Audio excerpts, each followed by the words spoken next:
Recording in progress.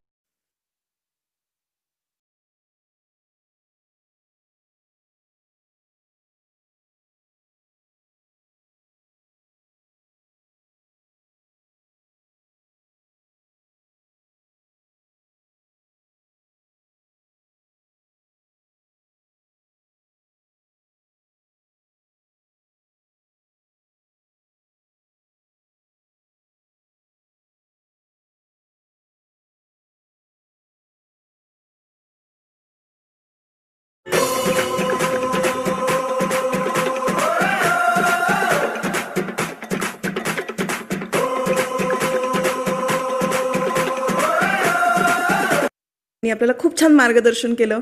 उपचार काय करायचं ते सांगितलं. आता आजच्या एपिसोडमध्ये मानदुखी रिलेटेड कुठल्या समस्या असतील तर त्या संदर्भातलं मार्गदर्शन आपल्याला मिळणार आहे, शिवाय गोल्डन टिप. तर त्यांचं स्वागत करूया. नमस्कार डॉक्टर, पुन्हा एकदा तुमचं मनापासून स्वागत. नमस्कार. आता मानदुखी हा सुद्धा खूप कॉमनली म्हणजे एक त्रास जाणवायला लागलेला आहे सगळ्यांना. कारण अर्थातच मोबाईल हातात आहेत, लॅपटॉपवर काम आहे, त्यामुळे मानदुखी ही होतेच.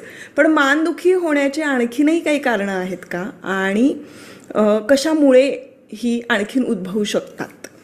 आजकाल सध्या बघा तुम्ही यूट्यूबचा किंवा मोबाईलचा किंवा लॅपटॉपचा वापर हा खूप प्रमाणात वाढला आहे. पण ते वापरत असताना त्याची ठेवण किंवा ती वापरण्याची पद्धत ही जर चुकीची असेल किंवा मानेचा जो कव आहे तो तुमचा जर मान सतत खाली घेऊन तुम्ही जर तो टी व्ही किंवा तो मोबाईल किंवा तो लॅपटॉप बघणार असाल तर त्यावेळेस बऱ्याच वेळा मानेचे आजूबाजूचे मसल्स हे सुजायला लागतात.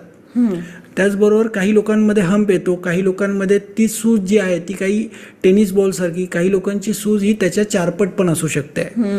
मग त्यामुळे बऱ्याच वेळा तुम्ही जो काही वापर करणार आहात तो वापर साधारण एखाद्या डेस्कवरती किंवा एखादे आजकाल वेगवेगळे इन्स्ट्रुमेंट पण मिळतात त्याच्यावरती ठेवून जर केला तर मानेवरती लोड येणार नाही आणि कमीत कमी एनर्जी खर्च होऊन आपल्याला ते बघता येईल मोबाईल. त्याचबरोबर लॅपटॉप ठेवताना तो नेहमी तुमचा टेबल आणि लॅपटॉप हा समोरासमोर हवा आहे. बऱ्याच वेळा काय होतं, काही सीए लोक मी बघतो की लॅपटॉप डावीकडे ठेवून क्लायंटशी बोलत असतात. त्यामुळे मग बऱ्याच वेळा सतत त्या तिरक्या मानेने काम केल्यामुळे बऱ्याच वेळा मान दुखायला लागते. तसंच त्याबरोबर काही लोकांचं डोक्यावरती ओझं घेऊन बरेच लोक, शेतकरी लोक काम करतात आणि त्याच्यामुळे अति ओझ्यामुळे मानेच्या तिथले लॉस ऑफ लॉर्डोसिस कव नष्ट होतो. त्याचबरोबर तुमची खुर्ची आणि टेबल, बऱ्याच वेळा डेस्क जर चुकीचा असेल, काही लोक काय करतात खड्ड्यात जाऊन ती मानेला डेस्कवरती बसतात. त्याच्यामुळे बऱ्याच वेळा काय होतं, मान खाली येते, छातीचा कव तयार होतो आणि तिथली मानेचा कव हा नष्ट व्हायला लागतो. त्याला लॉस ऑफ लॉर्डोसिस म्हणतात.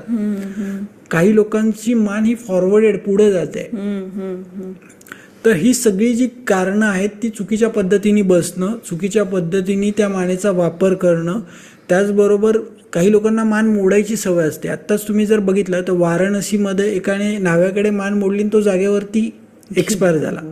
म्हणजे कधीही मान तुम्ही स्वतःहून मोडू नका किंवा स्वतःहून झटके बसेल असं मानेला काही करायचं नाही आहे. त्याचबरोबर मानदुखीचं एक मोठं जे कारण आहे ते म्हणजे खूप वेळ एका जागेवरती एकटक बघत राहणं. अच्छा. किंवा पटकन हालचाल करणं. पटकन म्हणजे काय, एका सेकंदात पटकन आपण जर 3 मुवमेंट मानेच्या केल्या. काही लोकांना काय असतं, सवय असते की एखादा चुकीची एक्सरसाइज काहीतरी पॅटर्न करतात आणि त्याच्यामुळे मानेला लचक बसते. काही लोक 2 पिलोज वापरतात, 3 पिलोज वापरतात, मग त्याच्यामुळे मान दुखायला चालू होते. त्याचबरोबर काही लोक सोप्यावरती बसून रात्रभर टीव्ही बघतात आणि दुसऱ्या दिवशी मान अवघडते. मग चुकीचा पिलो, चुकीचा सोप्यावरती बसून बघितलेले पिक्चर्स हे बऱ्याच वेळा बऱ्याच लोकांमध्ये वेगवेगळी कारणं ही मानदुखीची असू शकतात. त्यामुळे मान चांगली ठेवायची असेल, पोश्चर चांगलं ठेवायचं असेल तर थोडं कॉन्शियसनेस ठेवायचा आहे आणि आपण ज्या हालचाली करतो त्याच्याकडे लक्ष द्यायचं आहे. करेक्ट. तुम्ही जर यापूर्वी आला असता तर आमच्याकडे ना एक सोफा होता, त्या सोफ्यावर बसायचो आम्ही इतक्या चुकीच्या पोश्चरला बसायचो की त्या म्हणजे तो पूर्ण एपिसोड शूट झाल्यानंतर रात्री मला भयंकर त्रास व्हायचा. बरोबर. पण म्हणून बघा, आता तुम्ही येणार तर आम्ही छानपैकी चेअर ठेवलेले आहेत. कारण तुम्ही आल्या सांगितलं असतं की बघा आता आपण बसलो ना, हे पोश्चर चुकीचं. ओके. तर आणखीन एक उशी अजिबातच घ्यायची नाही का म्हणजे? नाही, पिलोज उशी कंपल्सरी घ्यायची आहे. तुमची 4 बोटं एवढी पिलो पाहिजे. उशी जी आहे प्रत्येकाची 4 बोटं ही वेगळी आहे. एक लक्षात घ्या, हाईट जी आहे प्रत्येकाच्या 4 बोटांची ही वेगळी वेगळी आहे. बरोबर. ज्याची उंची जशी आहे, एक लक्षात घ्या, प्रत्येक मनुष्याचं शरीर स्ट्रक्चर जे आहे ते त्याच्या उभं राहणं जे आहे त्याचं उभं राहण्याच्या हाईटनुसार प्रत्येकाची मानेची हाईट, प्रत्येकाच्या थोरॅसिक रिजन, सर्वायकल, कमरेची हाईट ही वेगवेगळी असते. बरोबर. आणि ते स्ट्रक्चर देवानी जे बनवलेलं आहे त्या यंत्रात बसूनच आपल्याला खाली पाठवलं आहे. कारण प्रत्येकाचं स्ट्रक्चर एक वेगळ्या पद्धतीचं आहे. प्रत्येकाची 4 बोटं बघा तुम्ही वेगळी असणार आहेत. त्याच्यामुळे उशी शक्यतो आजकाल मेमरी फॉर्मच्या मिळतात. तुमच्या हाईटनुसार ती ऍडजस्ट होते, मानेच्या वजनानुसार ती ऍडजस्ट होते. तर मेमरी फॉर्मच्या उशी तुम्ही वापरू शकता. कॉटनच्या उशा जे वापरत आहात त्यांनी 1.5-2 वर्षानंतर तो कॉटन बऱ्याच वेळा ती उशी खड्ड्यात जाते. मग मान ही आपली खड्ड्यामध्ये जाते आणि त्याच्यामुळे बऱ्याच वेळा लोकांना कॉम्प्रेशन किंवा चक्कर यायला सुरुवात होते. तर कंपल्सरी कॉटनची उशी जर वापरणार असाल तर 1.5-2 वर्षानंतर त्यातला पिलो, त्यातला कापूस हा आहे का व्यवस्थित हे चेक करणं गरजेचं आहे. बरोबर. त्याचबरोबर 4 बोटाची पिलो किंवा 4 बोटाची उंचीची उशी हवी आहे. ज्यांना मान शॉर्ट आहे, मान खूपच शॉर्ट झालेली आहे, मानेचा कौन नष्ट झाला आहे, त्यांनी मग एखादा टॉवेल किंवा टॉवेलची घडी करून तुम्ही वापरू शकता.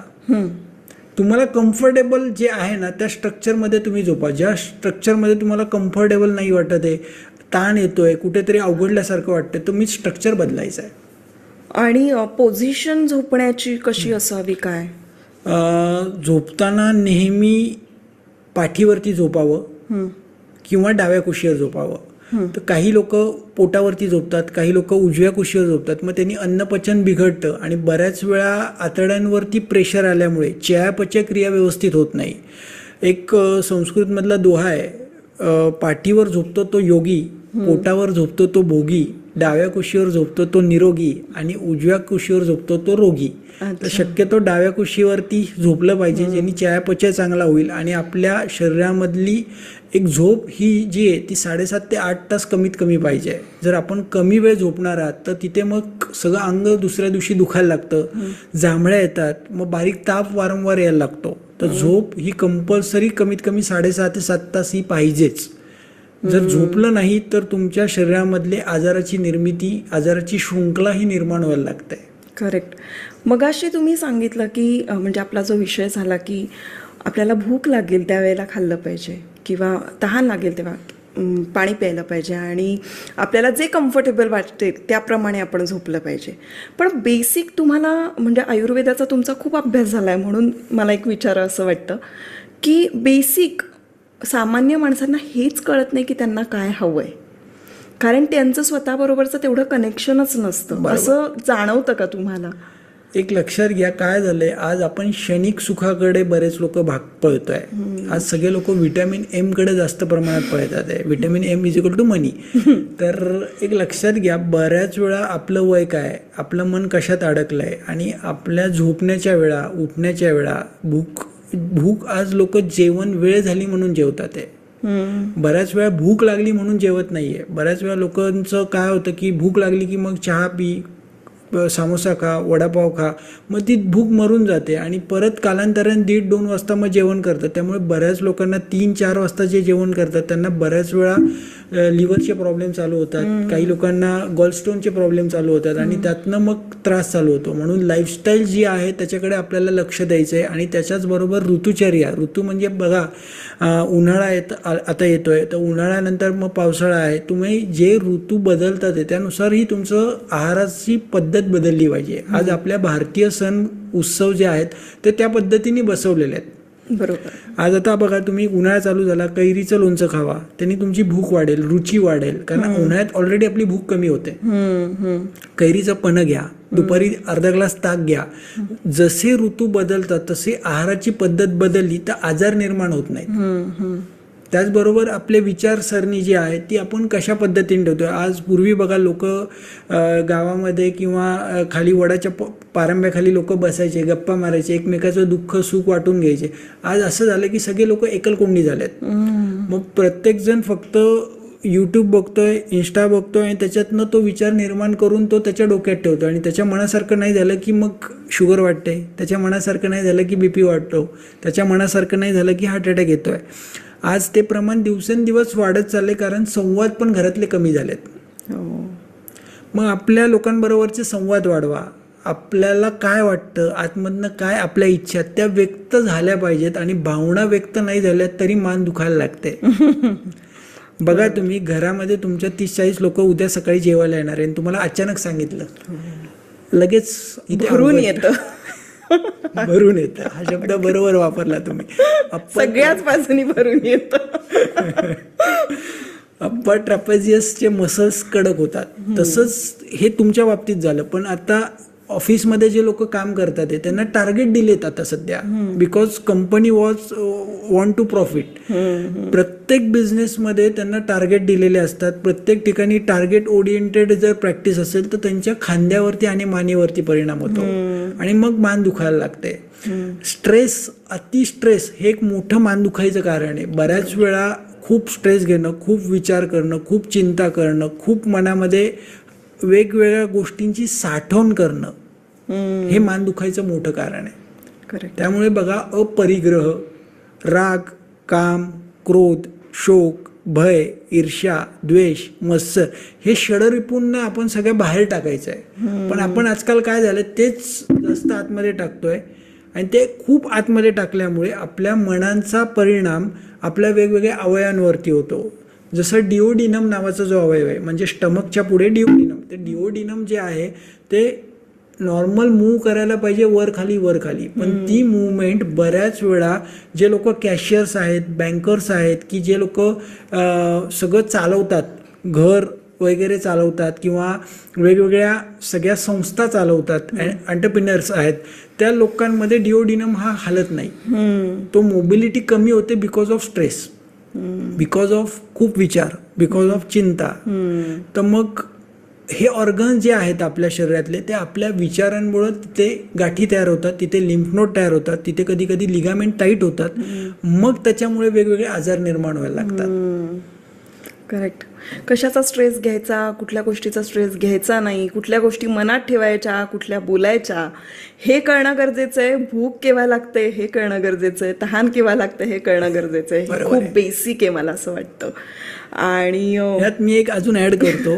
बऱ्याच वेळा काय होतं, एक लक्षात घ्या, बऱ्याच वेळा आपल्या हृदयात एक असतं, ओठात एक असतं, ओठात एक असतं पण हृदय वेगळं सांगत असतं. मग जे हृदयात आहे ते ओठात आलं पाहिजे आणि जे ओठात आहे ते हृदयात गेलं पाहिजे, तर मग आजार कमी होणार आहेत. अगदी बरोबर, अगदी बरोबर. आता बऱ्याचदा मानेचे जे विकार असतात त्यामध्ये नस दबलेली असते किंवा मणक्या रिलेटेड जे काही विकार आहेत, तर त्यासाठी उपचार काय आहेत? म्हणजे डिरेक्टली आपल्याला ऑपरेशन पर्यंतच्या गोष्टी जातात, पण मध्ये काही असे उपचार आहेत का की ज्यामुळे आपण ऑपरेशन टाळू शकतो?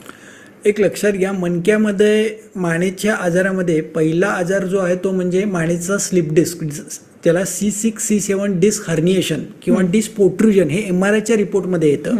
तर बऱ्याच वेळा काही लोकांची गादी जी आहे ती बाहेर येते आणि गादी बाहेर आल्यामुळे हाताला स्पेसिफिक भागात, म्हणजे हाताचा जो अंगठा आहे तो अंगठ्याला मुंग्या येतात, अंगठ्यापासून कोपऱ्यापर्यंत. काही लोकांमध्ये फक्त मानेपासून मुंग्या चालू होऊन दंडापर्यंत असतात.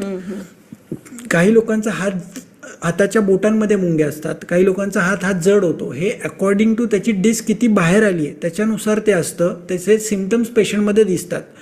तर पहिला स्टेज जी आहे त्यामध्ये मान अवघडते सकाळी उठल्यानंतर पेशंटची. बऱ्याच वेळा ज्यांना मानेची डिस्क बाहेर येते ते मान अवघडायला लागते, मान जड वाटते. 1-1.5 तास 2 तास त्यांनी उठल्यानंतर व्यायाम केला किंवा आंघोळ केली की ती बरी वाटते. मग काही पेशंटमध्ये सतत 4 महिने 5 महिने मान सिव्हिअर दुखते, हात सिव्हिअर दुखतात, काही बेचैनी होते. मग बऱ्याच वेळा काही लोकांमध्ये ती डिस्क बाहेर आल्यामुळे होते, काही लोकांमध्ये अजीर्णामुळे होते. हॉटेलचं अन्न खूप सेवन केलंय किंवा बाहेरचं अन्न खूप प्रमाणात खाल्लंय, खूप वेगवेगळे विरुद्ध अन्न खाल्लंय, म्हणजे बऱ्याच वेळा दही आणि वेगवेगळे पदार्थ किंवा दुधाचे पदार्थ एकत्र खाल्ले आहेत. मग ते अजीर्ण गरविष तयार होतं आणि त्यातनं जो गॅस तयार होतो तो सगळा तुमच्या हातामध्ये आणि मानेमध्ये साठतो. मग त्यातनं ती मानदुखी चालू होते. मग ते काही पेशंटमध्ये चकत्या ज्या आहेत त्या खाली घसरतात बिकॉज ऑफ पटकन मान वळवली, पटकन एखादा झटका बसला, पडले, ट्रॉमा झाला, कुठेतरी गाडीवरनं पडलेत, कुठेतरी झाडावरनं पडलेत, कुठेतरी बऱ्याच वेळा पाय घसरून पडलेत. मग अशा वेळेस मानेवरती झटका बसतो. काही लोक वयाच्या 70-75ला शीर्षासन करायला जातात आणि मान अवघडते. हे खूप पेशंट माझ्याकडे आले की मी शीर्षासन करायला गेलो माझी मान अवघडली. मग त्यामुळे अतिसाहस हे कुठलंच करायचं नाहीये. तुम्ही सायकल चालवणार आहात, काही लोक माझ्याकडे येतात रिटायर झालो म्हणून सायकल चालवायला एकाच दिवशी 400 किलोमीटर चाललोय, मग तिथे मान अवघडली. खूप वेळ गाडीचा प्रवास केला, मान अवघडली. त्यामुळं एक की गाडीचा प्रवास करत आहात, 1 तासानंतर गाडी साईडला घ्या, 2 मिनिटं चाला, बसा शांतपणे, मग परत गाडीवरती बसा. तुम्ही घरच्या घरी रोप ट्रॅक्शन घेऊ शकता किंवा टॉवेलने ट्रॅक्शन घेऊ शकता. की जे लोक सतत कॉम्प्युटर समोर बसतात त्यांनी टॉवेल घ्यायचा, मानेच्या मागे टॉवेल लावायचा, मागच्या दिशेने तुम्ही मानेला घेऊन जावा जास्तीत जास्त. हात वरती घ्या थोडेसे त्यानंतर तुमचे, आणि मान मागे जास्तीत जास्त घेतली तर ऑटोमॅटिक डिकॉम्प्रेशन होणार आहे. तिथे आलेला ताण हा सगळे कमी होणार आहे. त्याचबरोबर भारतामध्ये आपल्या सगळ्या प्राचीन पद्धतीमध्ये दात घासणे, मंजन लावून, ह्याचं जे गामित्व आहे, दंतमंजनने ज्यावेळेस आपण दात घासतो, हिरड्या पूर्ण खालची बाजू, आतमधली बाजू, वरची बाजू, वरची आतमधली बाजू, हे जर मंजनने घासलं तर मानेचे सगळे मसल हे रिलीज होतात. अच्छा, त्याला ओरल वर्क म्हणतात. आणि US मध्ये $500 फक्त तुमचं ओरल वर्क करण्यासाठी हे लोक घेतात. आणि त्यांनी पूर्ण मान ही रिलीज होते. म्हणजे पेशंटची मान हलायला लागते. ज्यांची हालत नाहीये त्यांनी मंजनने दात घासायला चालू करा, बघा तुमच्या मानेची मुवमेंट वाढेल. क्या बात आहे. म्हणजे हे खरंच माहित नव्हतं मला. कारण मंजननी दात घासणं म्हणजे बरोबर आपल्या हिरड्यांना सुद्धा तो मसाज मिळत असतो ना. आणि तो गरजेचा आहे, खूप गरजेचा आहे. लोकांनी, जे लोक मंजन तुम्ही मिळत नसेल, तुम्हाला घरी बनवायचं असेल, सोपी पद्धत आहे. गैरिक पावडर आहे, बकुळाचं चूर्ण, त्रिफळाचं चूर्ण, हे सगळं मिक्स करा आणि त्यात सैंधव मीठ टाका थोडंसं. घरच्या घरी तुम्ही मंजन तयार करू शकता आणि तुम्हाला मंजन वापरू शकता. काय सुंदर तुम्ही सांगताय एक एक गोष्टी. म्हणजे या खूप बेसिक असतात, आपण कशासाठी करायच्या, का करायच्या हे माहीत नसतं, हे कळतंय. पण हे जे आता विकार आहेत तर ते तुमच्याकडे आल्यानंतर तुम्ही ते पहिले डायग्नोज करता आणि मग त्यावर साधारण काय उपचार पद्धती आहेत. तर स्पॉन्डिलायसिसवर खूप उपचार पद्धती आहेत इतर पॅथीमध्ये सुद्धा, पण तुमच्याकडे काय आहेत? एक लक्षात घ्या, विना ऑपरेशन हे बरं होऊ शकतं, विना इंजेक्शन हे बरं होऊ शकतं. तर पहिली गोष्ट आहे की गादी बाहेर आली आहे, पण ती गादी बाहेर येताना बऱ्याच वेळा कधी कधी मसल तिथले फाटले जातात, कधी कधी लिगामेंट्स फाटले जातात, कधी कधी लिगामेंट टाईट होतात, फ्रोझन होतात, फायब्रोसिस होतं, लिम्फ नोडच्या गाठी तिथे तयार होतात, कॅलोजन फायबरच्या गाठी तयार होतात. तर मग हे सगळं बघणं गरजेचं आहे. त्याचबरोबर जेव्हा मानेचे मणके हालतात तर तिथे कॅरोटिड आर्टरी आहे आणि ती कॅरोटिड आर्टरी जर पिन झाली तर बऱ्याच वेळा लोकांना चक्कर येते. मान वळवली की चक्कर येते, मान पटकन हलवली की चक्कर येते. मग त्या चक्करमध्ये 2 प्रकार आहे. एक माणूस स्वतः फिरल्यासारखं वाटतं चक्कर येताना, आणि एक समोरचे फॅन फिरतात, समोरची भिंत फिरतीये, समोरच्या गाड्या फिरताना वाटतात. मग ह्या दोन्ही चक्कर या 100% कमी होऊ शकतात. याला खूप चांगले आयुर्वेदिक औषधं पण आहेत. त्याचबरोबर क्रायरोप्रॅक्टर नावाची ट्रीटमेंट आहे, ज्याच्यामध्ये मानेचे मणके जे काही पुढे मागे वर खाली झालेत त्याला आपण रिअलाइन करतो.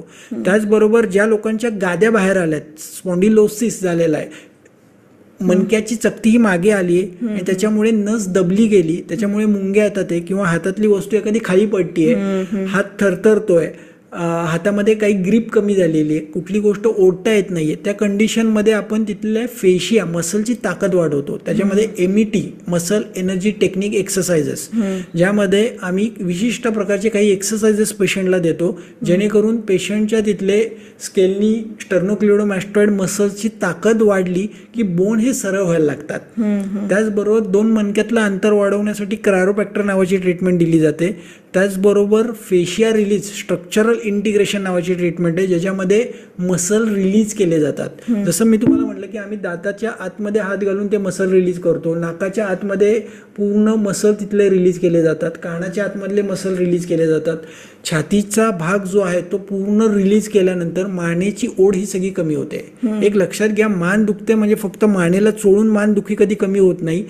त्याच्यासाठी छातीच्या आजूबाजूचे मसल, खांद्याच्या आजूबाजूचे मसल हे रिलीज करायला लागतात. बऱ्याच वेळा इथे गाठी तयार होतात आणि मान दुखते. बऱ्याच वेळा खांद्याच्या खालचे मसल्स सेरेटस अँटेरियर, लॅटिसमस डॉर्साय या मसलमध्ये पिंचिंग तयार होतं आणि मान दुखायला लागते. हे डायग्नोज करणं गरजेचं आहे की नक्की मस्क्युलर प्रॉब्लेम आहे, फेशिया प्रॉब्लेम आहे का, बोन मिसअलाइन आहे का, पॅथॉलॉजिकल काहीतरी प्रॉब्लेम आहे. बऱ्याच वेळा कधी कधी रक्ताची गाठ तयार होते आणि ती रक्ताची गाठ मानेच्या तिथल्या मसलमध्ये अडकून बसते, हिमेंजिओमा म्हणतात, त्यामुळे मान दुखते. काही लोकांना सिस्ट तयार होतात, मेंदूमध्ये सिस्ट तयार होतात, मेंदूमध्ये गाठी तयार होतात आणि मग इम्बॅलन्स येऊन चक्कर येऊन मान दुखायला लागते. म्हणजे प्रत्येक माणसाचं मान दुखायचं कारण हे वेगळं वेगळं आहे. त्याला डायग्नोज करणं आणि डायग्नोज करून ठरवणं की हा आजार आहे का, उपद्रव आहे का, पॅथॉलॉजिकल काही चेंजेस आहेत का, मेकॅनिकल ही मानदुखी आहे. आणि हे एकदा जर केलं तर मग त्याच्यामध्ये खूप 30 ते 40 प्रकारच्या ट्रीटमेंट मानदुखीसाठी आहेत. जसं काही लोकांना आयुर्वेदिक औषधं द्यावी लागतात, काही लोकांना मानेतनं रक्त काढावं लागतं, काही लोकांना जळवा लावून रक्त काढावं लागतं, काही लोकांना सुई लावून तिथनं जर रक्तमोक्षण केलं तर मानदुखी कमी व्हायला लागते. काही लोकांमध्ये क्रायोप्रॅक्टर, बोन मिसअलाइन असेल तर क्रायोप्रॅक्टर ट्रीटमेंट, काही लोकांमध्ये मसल रिअलाइन करण्यासाठी स्ट्रक्चरल इंटिग्रेशन, फेशियल मॅनिप्युलेशन, काही लोकांचे ऑर्गन इम्बॅलन्स असतात त्यांच्यामध्ये व्हिसरल मॅनिप्युलेशन, जसं मगाशी आपण म्हटलं डिओडिनम, तर मग तो डिओडिनमला आम्ही रिअलाइन करतो, तिथल्या फायब्रोसिस सोडवतो, तो डिओडिनम हाणायला लागला तर मानेचं प्रेशर कमी होतं. त्याचबरोबर इस्तम नावाची ट्रीटमेंट आहे, त्याच्याने गाठी सोडवल्या जातात, लिम्फ नोड सोडवले जातात. तर हे सगळं जे आहे पेशंट टू पेशंट कस्टमाइज ठरवावं लागतं की नक्की या पेशंटला काय गरजेचं आहे. मग बऱ्याच वेळा काही लोकांना फक्त एक्सरसाइज दिला की त्याची मानदुखी जाते, काही लोकांना नाकामध्ये नस्य चिकित्सा दिली तरी त्याची मानदुखी कमी होते.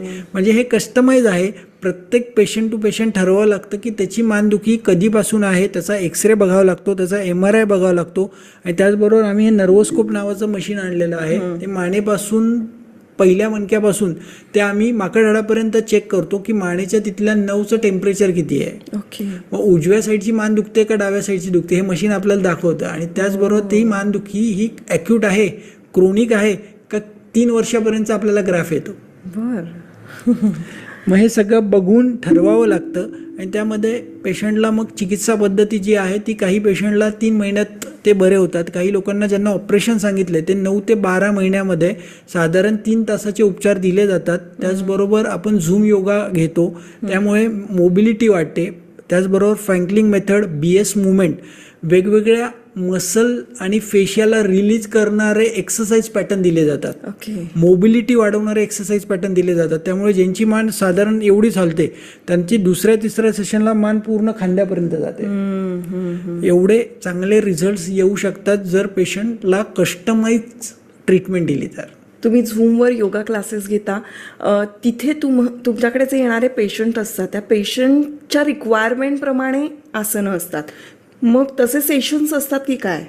झूमवरती आम्ही काय, माझ्याकडे स्पेशालिटी जे आता आम्ही झूम बॅचेस घेतो त्याच्यामध्ये स्पेसिफिक मानेतनं आणि कमरेतनं ज्यांच्या गाद्या बाहेर आल्यात त्यांच्यासाठी स्पेसिफिक आम्ही योगा घेतो. आणि तो योगा घेत असताना त्याच्यामध्ये आम्ही ग्रॅव्हिटीला इक्विली म्हणजे पूर्ण पोश्चर जे आहे डोक्यापासून पायाच्या बोटापर्यंतचे सगळे मसल रिअलाइन करणारे योगा त्याच्यामध्ये आम्ही ॲड केलेले आहेत की जेणेकरून पूर्ण स्ट्रक्चर हे रिअलाइन होईल, रिजनरेट होईल. आणि प्रत्येक माणसाचं एक लक्षात घ्या, नुसतं पेन म्हणून ट्रीटमेंट नाही आहे किंवा सिम्पटम कमी करणारी ट्रीटमेंट नाही आहे. भविष्यात त्या माणसाला, त्या रुग्णाला मानेचा त्रास किंवा कमरेचा त्रास परत होऊच नये म्हणून तिथली ताकद वाढवली जाते. ओके. हे ऐकल्यानंतर आता कमेंट्समध्ये मला बरेच जण विचारतील की मग कुठे आहेत क्लासेस, म्हणजे याची लिंक मिळेल का किंवा काय, तर त्यासाठी काय सांगाल तुम्ही? एक लक्षात घ्या, तुम्ही doctor Viraj Bhandari spine clinic 90 670 68 153 हा आमचा व्हॉट्सअपचा नंबर आहे. त्याच्यावर तुम्ही हाय करा आणि तुम्हाला त्याचे लिंक्स, ज्यांना लिंक्स जमत नसेल त्या वेळेमध्ये, तर त्यांच्यासाठी यूट्यूबलाही आम्ही ती हे केलेली आहे, व्हिडिओज फॉर्ममध्ये ठेवलेले आहेत. मंडे योगा प्रोग्राम म्हणून आहे यूट्यूब, डॉक्टर विराज भंडारी. तुम्ही तिथे जावा, शांतपणे तो 1.5 तासाचा व्हिडिओ बघा. प्रत्येक दिवसाचे आम्ही योगा सेशन तिथे अपलोड करून ठेवलेत. ते योगा तुम्ही करू शकता आणि तुम्हाला त्यांनी खूप चांगलं वाटलं तर नक्कीच कमेंट पण करा की मॅडम आम्हाला खरंच चांगलं वाटलेलं आहे. एक शेवटचा प्रश्न की सतत चक्कर येते बाबा असं काही जण म्हणतात की अचानक हल्ल्यासारखं वाटतं, बरोबर, चक्कर येते, मग ते किती सिव्हिअर असू शकतं, त्यासाठी काय केलं पाहिजे? चक्कर यायचं कारण आहे कॅरोटिड आर्टरी सिंड्रोम आम्ही याला म्हणतो, की ज्याच्यामध्ये कॅरोटिड आर्टरी पिंचिंग होते आणि त्याच्यामुळे मेंदूला सप्लाय ऑक्सिजनचा होत नाही, रक्तपुरवठा होत नाही. मग त्या पेशंटला एक विशिष्ट पोझिशनमध्ये मान वळवली की चक्कर येते. मग ती चक्कर जी आहे तिला बोन जोपर्यंत तो रिअलाईन होत नाही तोपर्यंत ती चक्कर काही केल्या कमी होत नाही. कारण माझ्याकडे बरेच पेशंट स्टिरॉइड घेऊन पण आलेले आहेत चक्करसाठी. बरेच लोक चक्करच्या वेगवेगळ्या प्रकारच्या ट्रीटमेंट, वेगवेगळ्या प्रकारचे फिजिओथेरपी घेऊन येतात. तर मसल रिलीज करणं आणि बोन रिअलाईन करणं या 2 गोष्टी केल्या तर चक्कर ही कमी होऊ शकते. बऱ्याच वेळा हे चक्कर वाढत जाऊन पेशंटला कंटिन्युअस बाहेर फिरणं पण बंद होतं, गाडी चालवणं बंद होतं. बऱ्याच वेळा गाडी चालवताना चक्कर आली आणि ॲक्सिडेंटचे प्रमाणही होतात. म्हणजे ही चक्कर खरंच भयानक होते कधी कधी, पण ही चक्कर पूर्ण बरी होऊ शकते. ही चक्कर येणं म्हणजे अशा पद्धतीची वारंवार चक्कर येणं आणि वर्टिगो ह्याच्यात फरक आहे ना? एक लक्षात घ्या, वर्टिगोचं कारण बऱ्याच वेळा 75% केस स्टडीमध्ये हे सर्वायकल स्पॉन्डिलोसिस आहे. ओके. आणि 25% हे कानामुळे किंवा हृदयाच्या इम्प्रॉपर पंपिंगमुळे होतं. तर ते डायग्नोज करणं गरजेचं आहे. हे हृदयामुळे आहे का कानाच्या मुळे आहे का सर्वायकलमुळे आहे? ओके, चला, बऱ्यापैकी आम्हाला माहिती कळालेली आहे. आणि ज्यांना कोणाला तुमच्या क्लिनिकला व्हिजिट करायची असेल तर ते हडपसरला डॉक्टरांचं क्लिनिक आहे, तुम्ही तिथे जाऊन व्हिजिट करू शकता. आणि डिस्क्रिप्शनमध्ये पूर्ण माहिती देणार आहे, फोन नंबरसुद्धा देणार आहे, तेव्हा तुम्ही अपॉइंटमेंटसुद्धा घेऊ शकता. आता जाताना आमची गोल्डन टिप.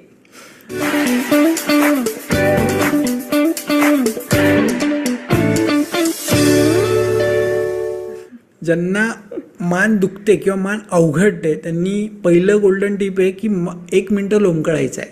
अच्छा. तुम्ही घरातल्या दरवाजाला लोंबकाळा, घरातल्या खिडकीला लोंबकाळा.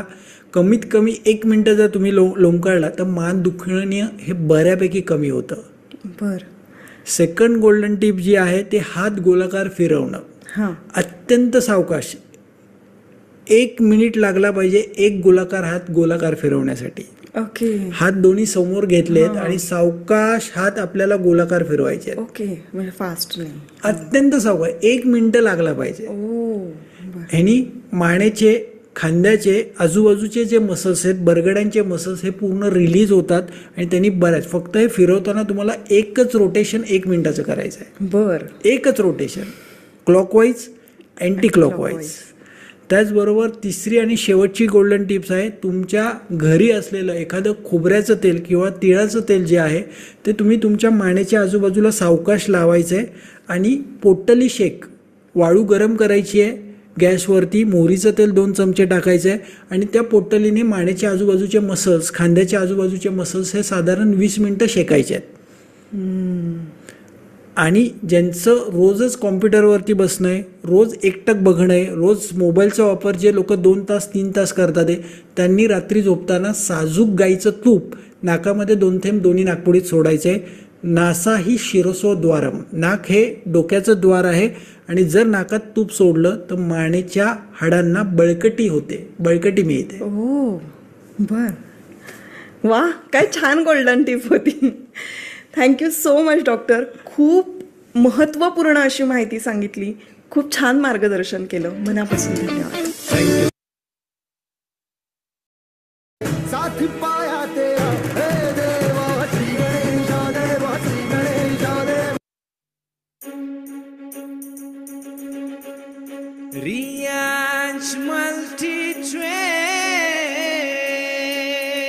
सपनों से सपने बांधे, कांधों से मिलाकर कांधे, हम लेकर साथ सबको चलते हैं आगे आगे।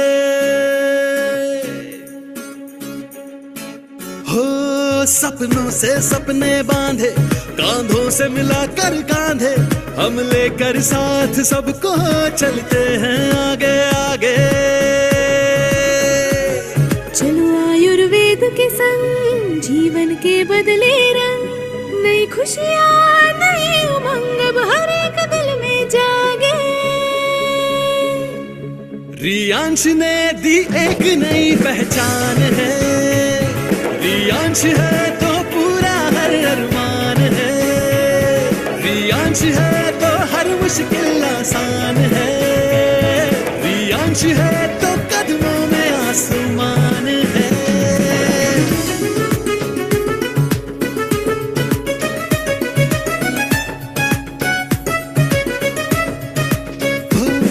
मिलजुल के करेंगे सारे जी जान से हम मेहनत, बनाए मिलके आओ एक खुद पे निर्भर भारत।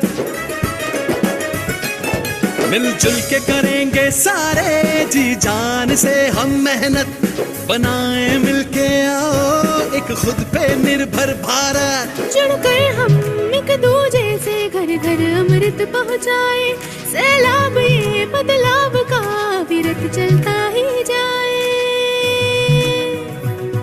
रियांश है तो डरने की क्या बात है, रियांश है तो दुख की क्या बिसात है, रियांश है तो हर मुश्किल आसान है, रियांश है तो कदमों में आसमान है।